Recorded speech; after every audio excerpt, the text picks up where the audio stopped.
The final step of polishing the blade, using a series of successively finer Japanese waterstones, is itself a craft to which some devote a lifetime.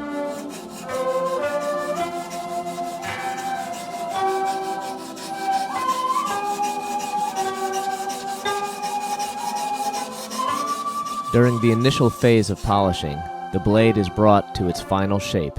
It is signed, and sometimes Japanese characters, bonji, are carved.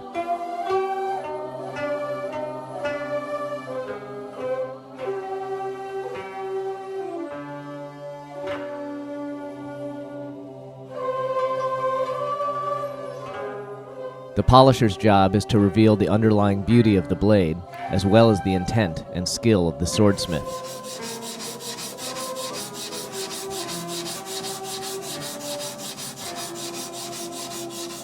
During the final stage of polishing, the subtle features of the blade's steel emerge, including the often dazzling activities of the hardened edge, the hamon. The hamon is a product of the earlier application of clay, like strokes of a paintbrush, that determined the distinctive appearance of hardened steel at the blade's edge during the quench. Though it reflects an important functional feature of the blade, it is often considered one of its most beautiful features and perhaps the ultimate expression of form and function.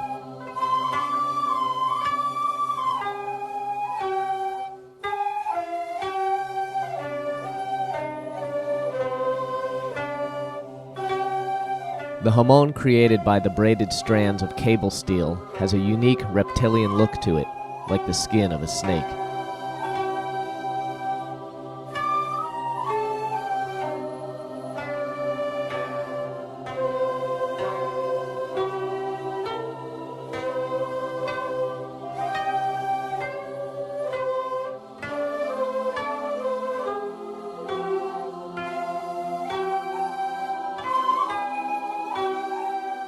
Bell says that the hamon that he makes is inspired by the early morning mist that arises from the river and the valley within the mountains around his home.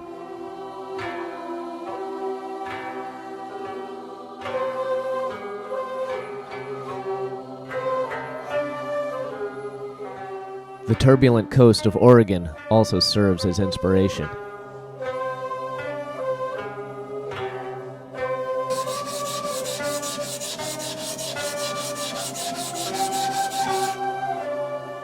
When polishing is finished, the blade is complete, and now must be fitted with a handle, a scabbard, a sword guard, and other functional ornaments that result in a fully mounted sword ready for use.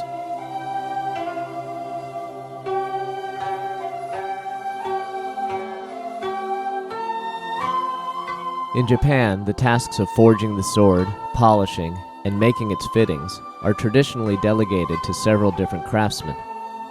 Bell completes all of these tasks, resulting in an entirely handcrafted and highly individual expression of art.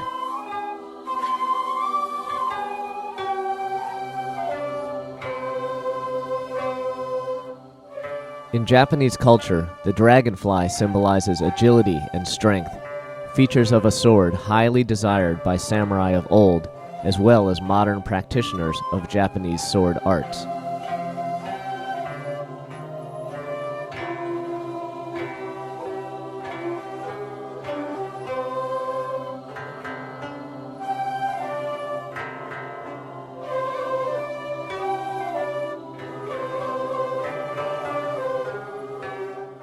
The transformation of a piece of rusting logging cable into a custom-made Japanese sword through the stepwise process of heating, hammering, grinding, claying, quenching, and polishing can be highlighted on film in under a minute. But the actual process takes weeks to months of painstaking and meticulous work, and in Bell's case, the knowledge required to perform his craft has accumulated over 40 years from his apprenticeship under Nakajima Muniyoshi into the present day.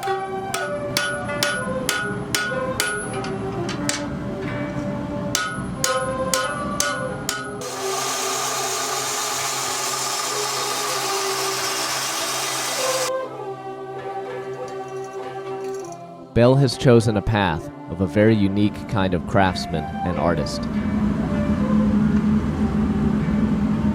There are but a few such individuals in the world who do this work today, and outside of Japan, they are rare indeed.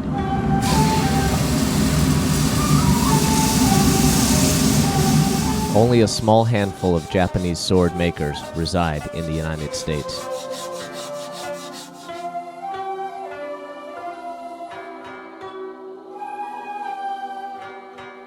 The swords that Bell makes are highly sought after by martial artists and collectors alike, though occasionally a strict traditionalist who collects only Japanese antiques will eye his blades with a certain skepticism. But that doesn't stop Bell from pursuing his calling and sharing his art with others, an art that has traditional Japanese roots with a modern American twist.